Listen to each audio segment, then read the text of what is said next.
accueillons avec beaucoup de plaisir également Wilfried Fonck, secrétaire national du FAP UNSA Justice. Bonjour Thierry. D'habitude, on se parle par écran interposé. C'est ça. C'est peut-être mieux de se parler c'est toujours en mieux, vis-à-vis. Ouais, exactement. Merci d'être avec nous parce qu'on a une actualité chargée.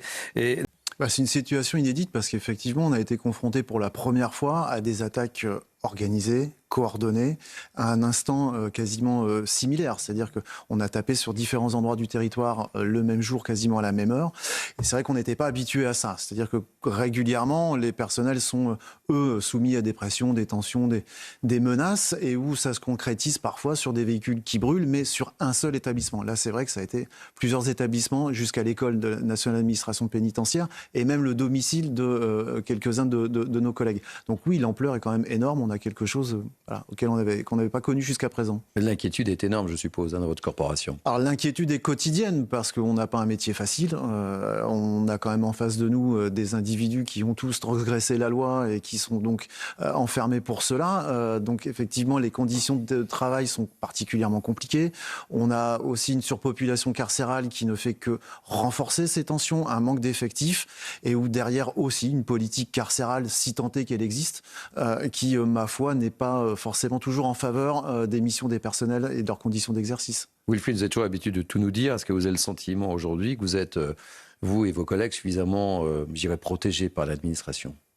Alors suffisamment protégé, je veux dire, la question est vaste. On va dire que ça fait plus de 30 ans que les prisons françaises sont malades, qu'on essaye de les soigner finalement avec du Doliprane, et au final on aurait plutôt besoin d'un traitement de choc.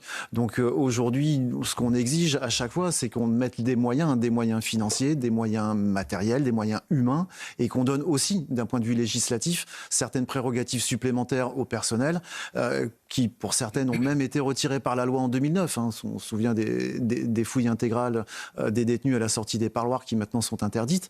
Donc en effet, on a affaire à une administration qui aujourd'hui est archaïque et qui a besoin grandement d'être modernisée si on veut derrière être en mesure de pouvoir, nous, assurer nos missions de garde et de réinsertion. Wilfried. Oui, on évoquait les moyens de la justice et notamment le budget de l'administration pénitentiaire. Pour 2025, c'est 5,9 milliards d'euros. Le chiffre d'affaires du narcotrafic, 6 milliards. Quand on met les chiffres côte à côte, on se dit, effectivement, les moyens qu'on y met ne sont pas forcément à la hauteur des enjeux.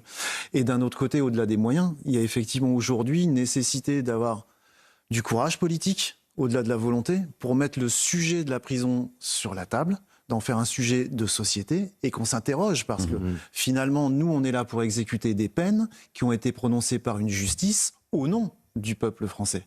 Et quelque part, on se dit, que font les politiques ? On parlait de la loi narcotrafic. Moi, j'ai suivi les débats du début jusqu'à la fin. Quand vous voyez que vous avez 180 députés, grand maximum, qui viennent débattre de cette loi, et je pense notamment à l'article 23 qui concernait le nouveau régime de détention, je me dis finalement, les politiques, la prison, ils en ont rien à faire. Puisqu'ils ne viennent pas pour venir débattre de cela.